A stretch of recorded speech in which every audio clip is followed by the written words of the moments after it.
Okay, are you all seeing the slide? Yes. Awesome. Okay, thank you. So quickly, we'll do, I believe folks know each other. This is the IRPIE team. We've got Vita, Alicia, Meredith, myself, and of course, Daleen and Jocelyn, who are all here. And I hope you see us as support, and feel free to reach out to any one of us when you're going through these data and the visualizations. We're happy to connect. Like I said, we're able to even meet with you individually, especially anything specific to your department, any courses you want to look at. We're happy to walk you through. So, with program review, the specific section that you're going to be maybe looking at, if your purpose is for program review here today, the outcomes and achievement data tab that's in the portal is something that's required in year 2. So that's the year we're in of the cycle. And the specific part, the outcomes and achievement data, we have visualizations embedded in the portal itself that you can link to, but there are also, beyond the ones that are available that are embedded, there are additional resources on our data visualizations website that are available to you. So we'll just walk you through some of the things that are available, and then navigating through some of it to hopefully make it easier to assess your data, your outcomes and achievement data for the program. So essentially, starting at canyons.edu/data, we'll take you to a data visualizations tab at the top. And within the data visualizations, we have specific topics in the accordion tabs that will then open and give you the actual thumbnails, some visuals, but also the links to each of the dashboards that exist. These are all publicly available, so you don't require a login to get to these data. We're hoping that the way that these topics are here will help you complete the program review prompts. And specifically, there is one that says academic program review. That's going to have the bulk of the information, especially those are the ones that are embedded links in the portal itself. But beyond that, when you're completing and reflecting on the completions and transfers or majors, students who are pursuing a program, the majors, degree, certificate completions, and transfers drop down is probably going to be helpful. Just want to make sure there's nothing. So today we'll cover a few of our data visualizations that touch on these specific outcomes or topics that you might be looking for. So we'll focus a lot on the course success and retention outcomes, which is the program review visualization. There are, as I said, topics like enrollments and section offerings. Those will be available under these. These are the names of our visualizations that exist right now. We'll cover the academic staffing, section offerings, the annual student profile. We do have a separate fill rates viz, which we won't cover today, but it is there, and we can provide more information. If that's something that is of interest, we can go to that website, that visualization as well. And as we talked about program majors and awards, so this one is, we take a fall snapshot of who is declaring that major, and then awards is how many students are getting a degree in that particular program or a certificate in that particular program, and it shows the trend data. Transfer and completion we'll try to touch on. So like I said, we're going to try to keep it brief and give you an overview, but also want to make sure we have time for your individual questions so that it kind of we can walk you through those as well. Every dashboard has definitions. We try to do video tutorials for them. Sometimes they're as we make updates to our visualizations. So sometimes we'll have to go back and do the video tutorials again. but there are some things called tooltips where you hover over a chart. It gives you more detail and more information on a specific data point. And the data can be downloaded into Excel format or a PowerPoint or a PDF. So let's say you look at, you found all the charts that you want, you've selected the filters, you're looking at a very specific course or a department. You can take a snapshot of that and download it as a PDF to have for later so that you don't have to go back and do the interactive process to get to that place. Oops. And we usually like to say that these data are a tool to help you tell a story, and that's part of what you're charged with for the program review is making those assessments, reflecting on the data, the outcomes and the achievements that are associated with your programs and departments. And these are just some guiding questions. I won't go through all of them, but really this is one source of data, but you could also triangulate this with other information that you might be aware of in your own particular department. It could be SLOs, it could be additional information from faculty that who do all their own assessments and perhaps talk to students and learn about those things. So keeping the context also is important of what the data are and what they show, but also what are they not telling in terms of they answer some questions, but they don't answer all of them. So what we'd like to say is a lot of times they don't answer the why, right? These are the observations and patterns that exist, and these are the findings, but you may have more either historical knowledge or the context, or you've talked to folks and you know maybe why the certain data are presenting themselves a certain way. This is what the portal looks like, and this is what I was saying when there are links embedded into the module itself, and we will walk through these ones that are embedded, but these are the prompts describing department trends, including growth and decline.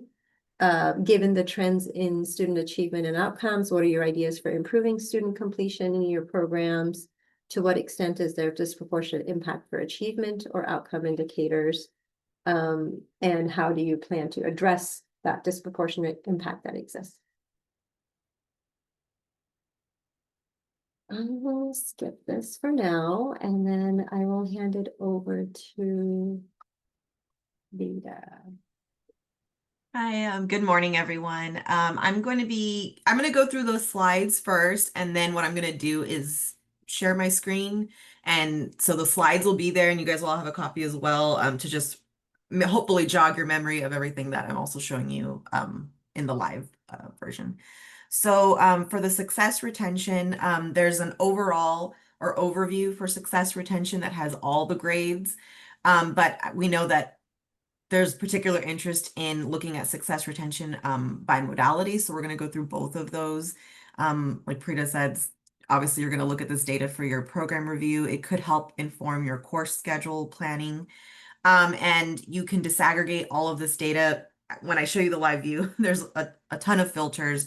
So you can compare the retention and success rates across different departments, between different courses at the course level, between different modalities. We also have term length. So whether it's a full term course or just an 8-week or a shorter. And then importantly, for that one question that Prita showed at the end, that's like the bottom prompt of your program review, obviously the demographics will probably be the area where you'll be looking at to disaggregate some of these outcomes by to then inform how you answer that disproportionate impact question. I don't know if I can, I don't think I can advance the slide, right? Okay.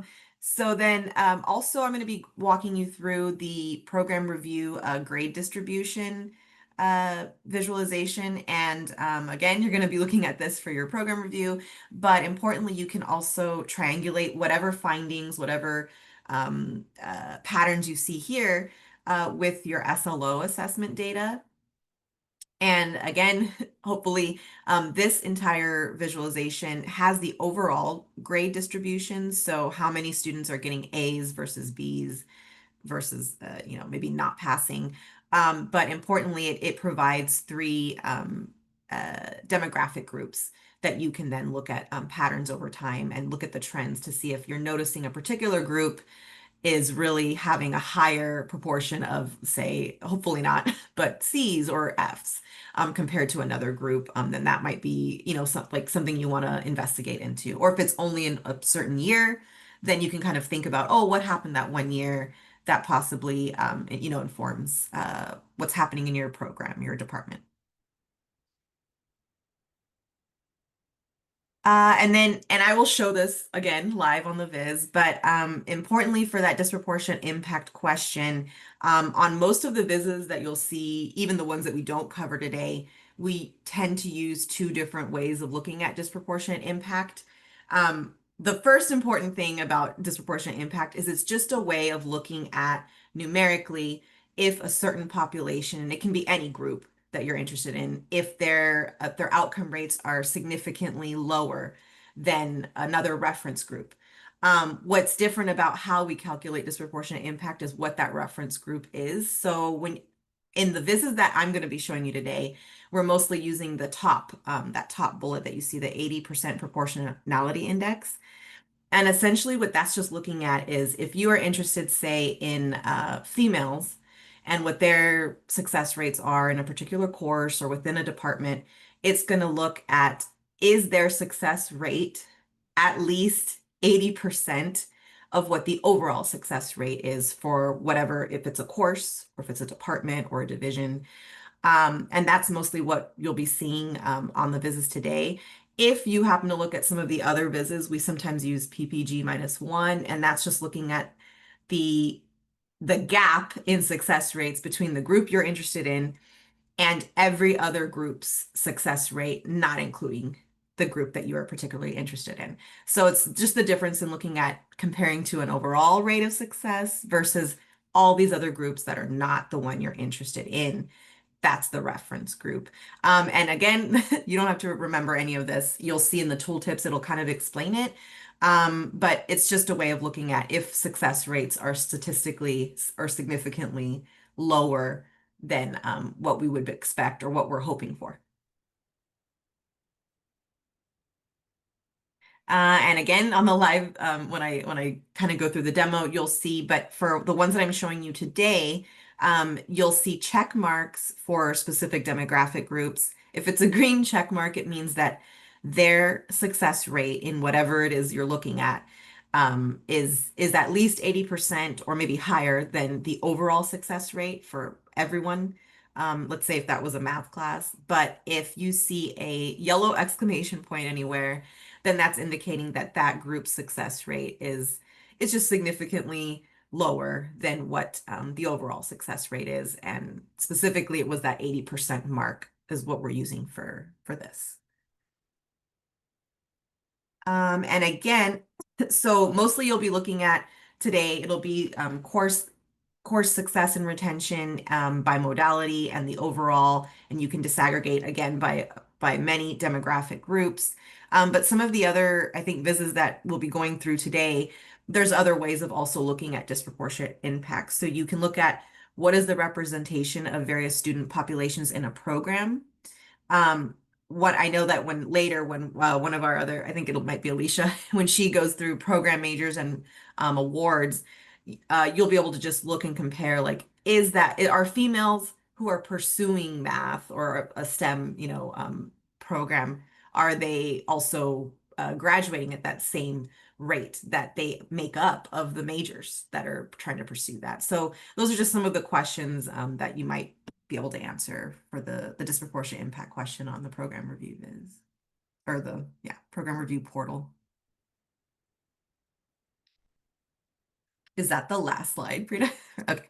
Okay, so I'm gonna share my screen, and then I'll show you in like live what I just covered with the PowerPoint.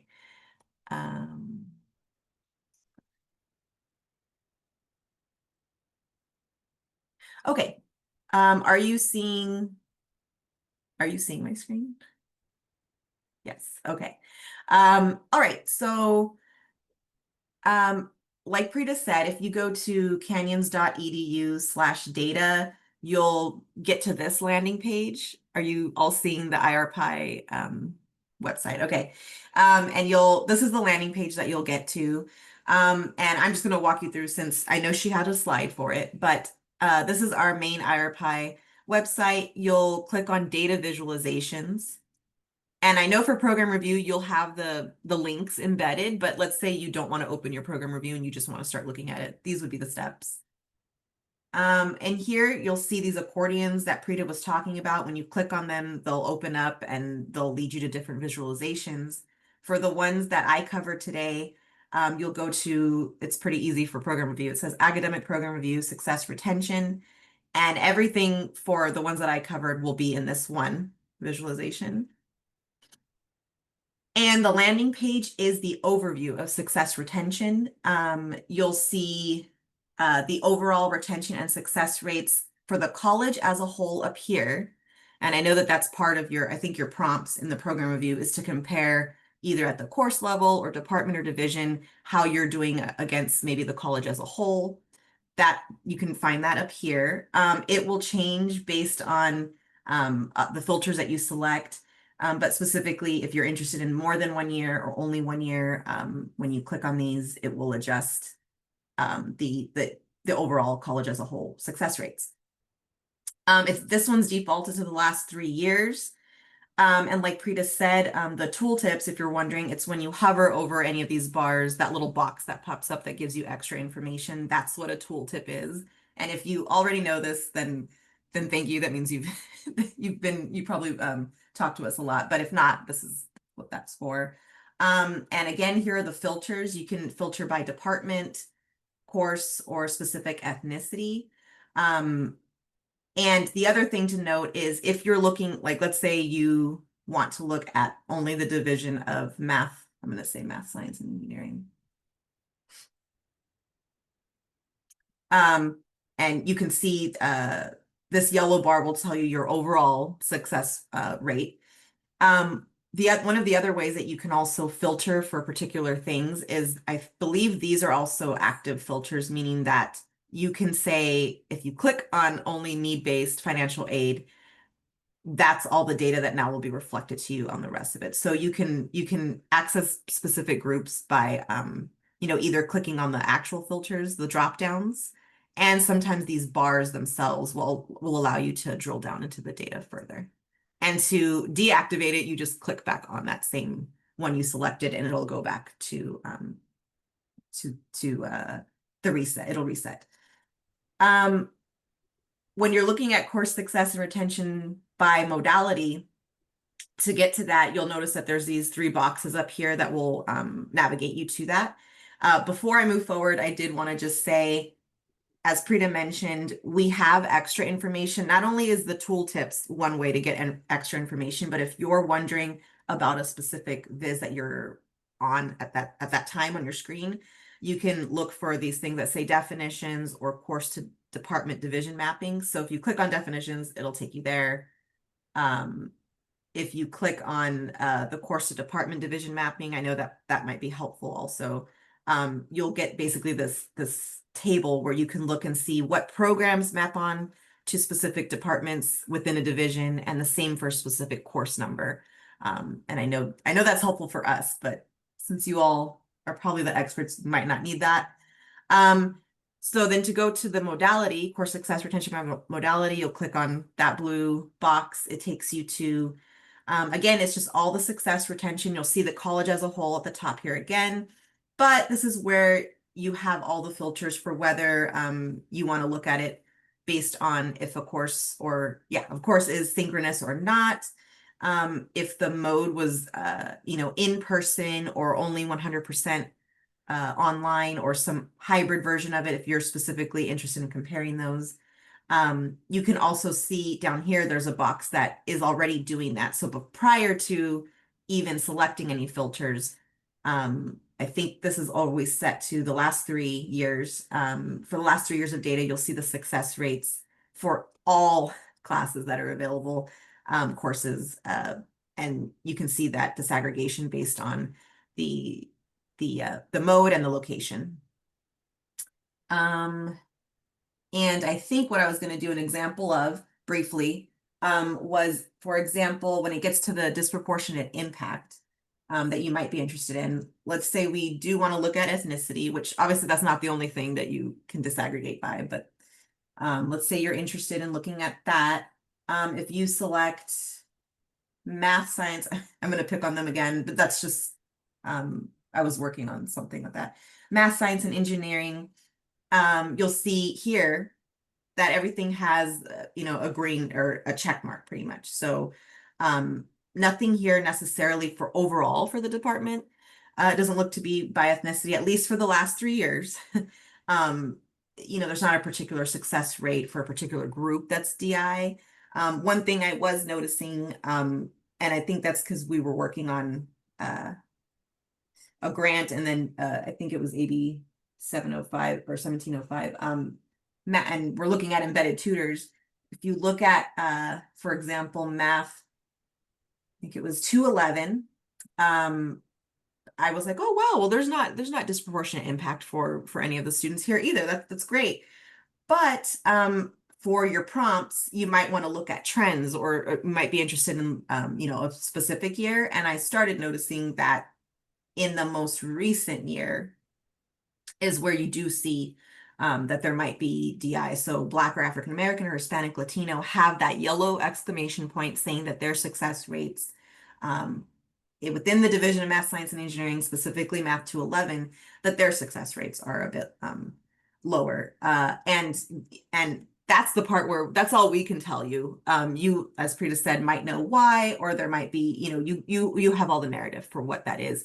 And again, I'm not going to do it because I don't want to take up more time, but the best thing would be, I think, is to just look as far historically as you can and see like how often is that coming up. Is that a, you know, is this a one-time thing? Has it come up in the past, but it went away? What might have changed? Things like that. Okay, I don't want to take up too much more time, so I think I'll give it to the next person. Thank you, Vita. Let me take us back. So, another, I lost all of my Zoom windows. Sorry. Are you seeing this slide? We see it like your website, the IRPIE is, Oh, unless that's a slide. I don't think it is. it's not.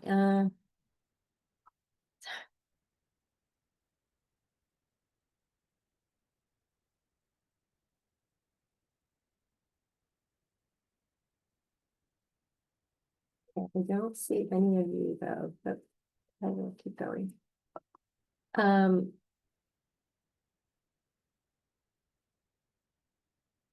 Sorry. So another source of information is the section offerings and enrollments visualization.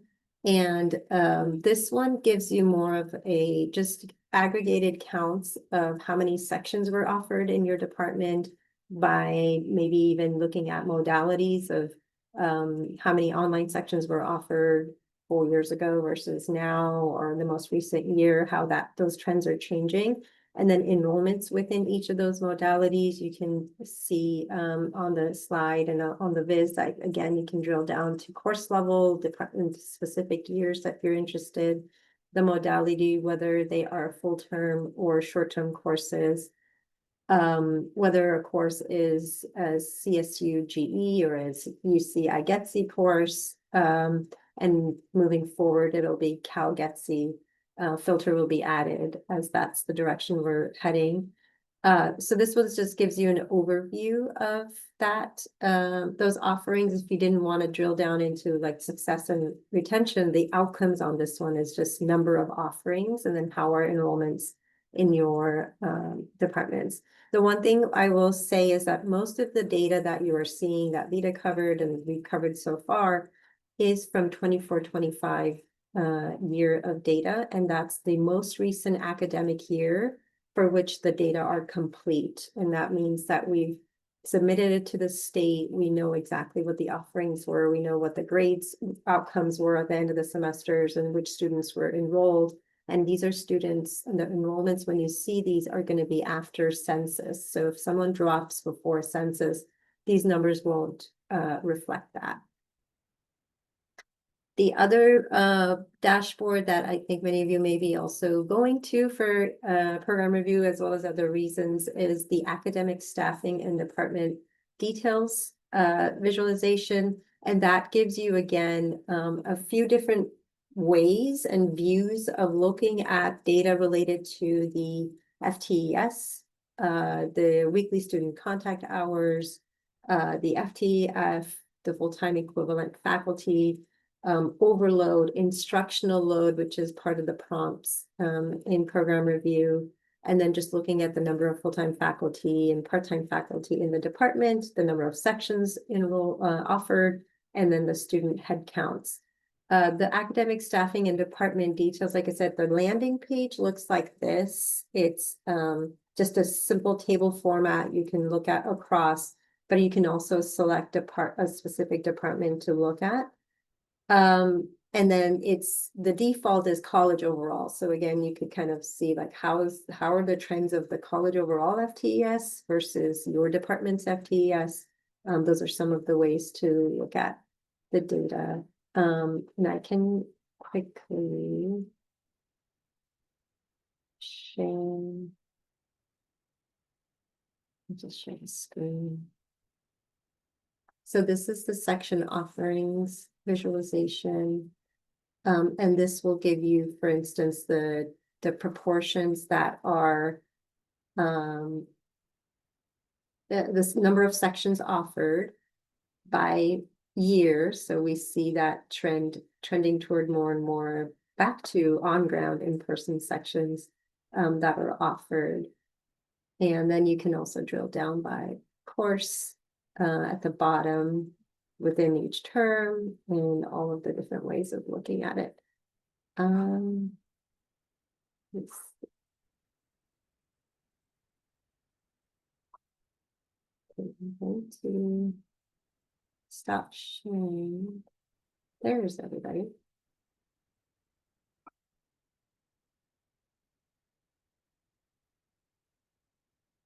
You're still you're not seeing. Sorry.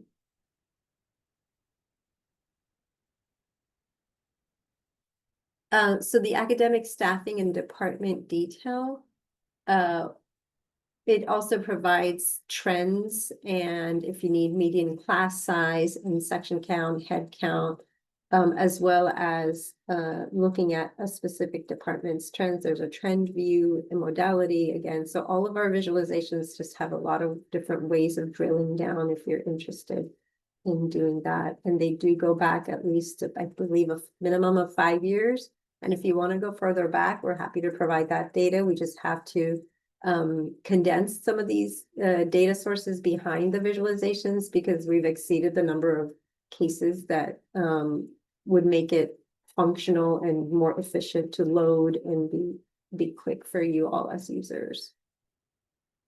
Okay, I will hand it over to Alicia.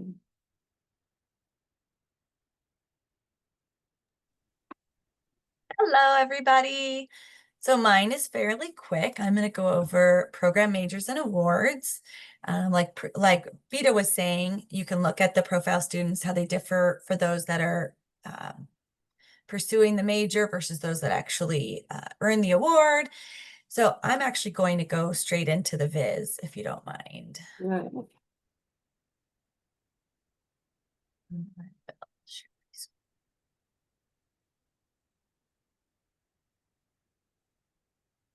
Okay, can you guys see the visualization? Yeah. Beautiful. Okay, so what you're seeing on the top are the different dashboards. The first one I'm going to go over is program majors, and this is who is pursuing. So what you're looking at here are the students that are pursuing by division, department, program title, and then on the bottom, you've got the demographic. So you've got the majors by age group, by gender, and by ethnicity. You can also go over here to see specific awards. Specific degrees and certificates that they are trying to earn. You can go by fall term. One thing I want to note is that if you add multiple fall terms, it is going to aggregate the data. If you want to see trends, there's another dashboard for that. Just like Vita was saying, With our other visualizations, these all act as filters. So if you wanted to look at just, it's a little slow, hold on, just business, you can click on business. It'll then limit department to those departments that are in business. It will limit the programs to those that are in those departments. You can again filter down by selecting business specifically. Now it's showing you all the programs specifically in business. And then you can, if you wanted to see the demographic in one specific program, again, you can select that program and then you'll see the demographics. Like you see, it's 1548. It's limiting those demographics to just the 1,548 students that are pursuing this major. If you want to see a trend view, you're going to go to the next dashboard. There are actually 8 fall snapshots for this information. You can look at as many as you want. This isn't aggregating. Obviously, this is actually showing you the trends, just a little bit different format down here. It's easier to compare with bar charts and not pie charts, but all the same functionality as far as what you're looking at and limiting the information, not that anyone's going to do this, but what in fall 2022, what were Latinx students pursuing? So you can, again, just click on filters to look at however you would like to look at that data. For program awards,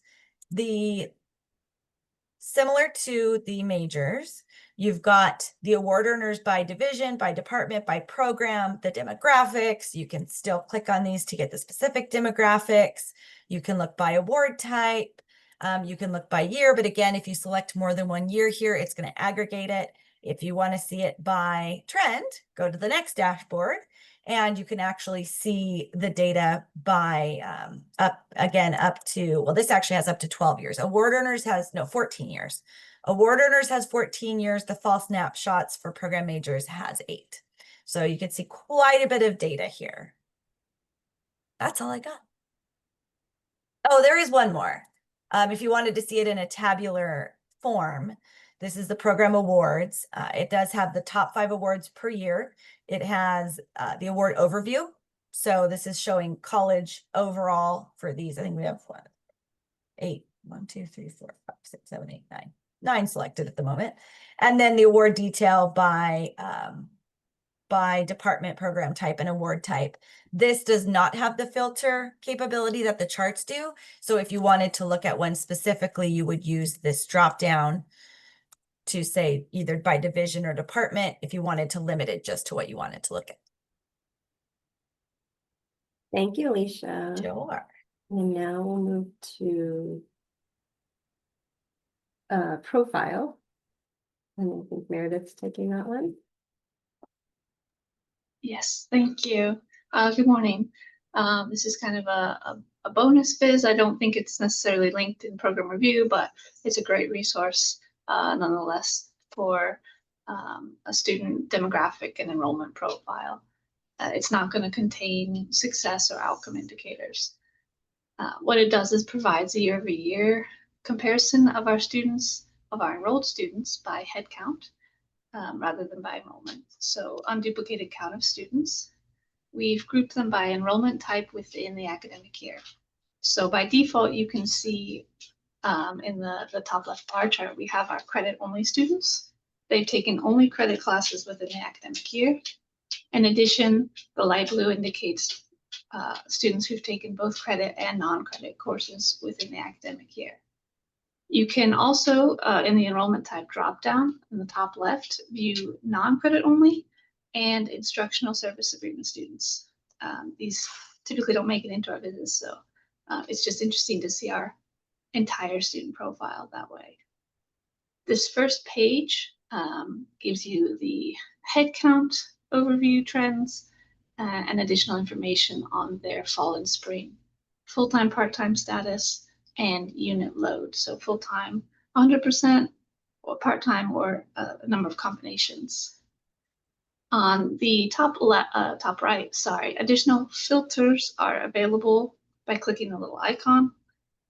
So you can drill down into your specific departments, or you can view students by enrollment status or other characteristics. In addition, the special populations dropdown will provide a comparison on every chart of the students you select, for instance, athletes, versus all other students, non-athletes. And that drop-down is available on most pages of this viz. If you click once, Brita, I think we'll see another view. Okay.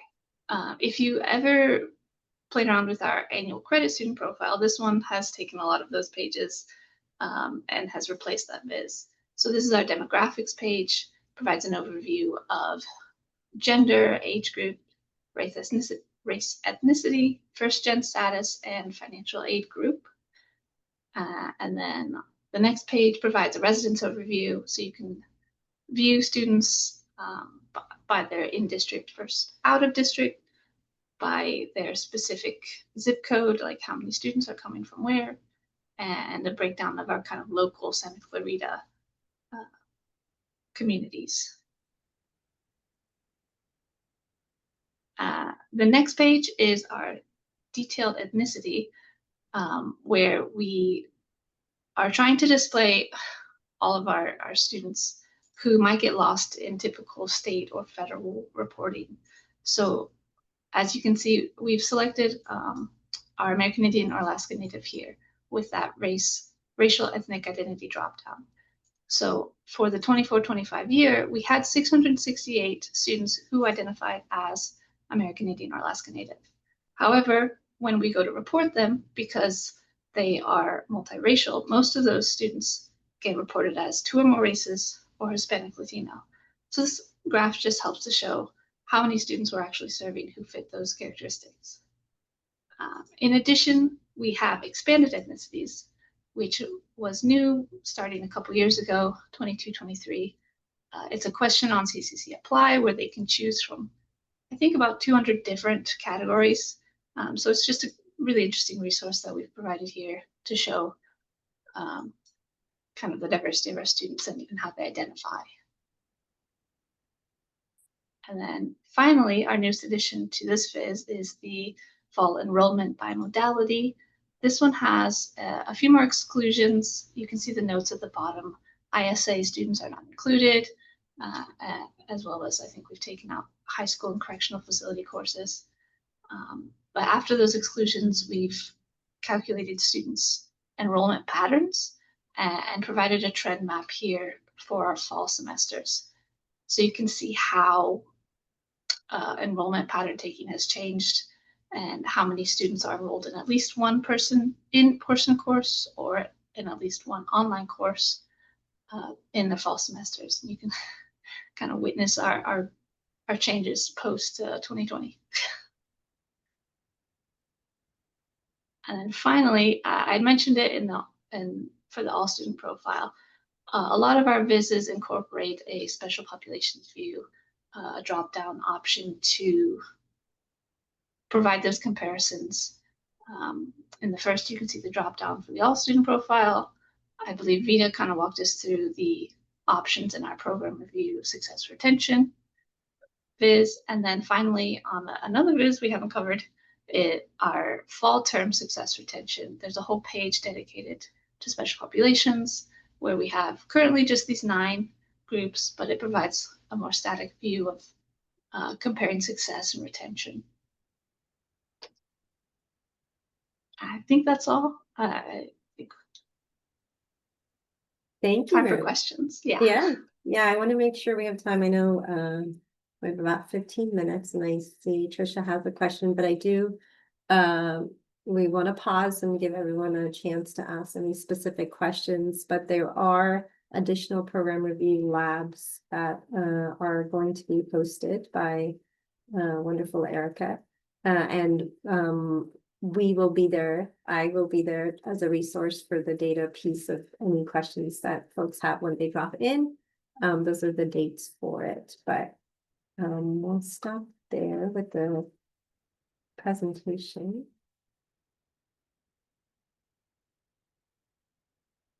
Trisha, I see your question in the chat. Yeah, currently we don't have a way of linking transfer data, which comes from the National Student Clearinghouse after the fact.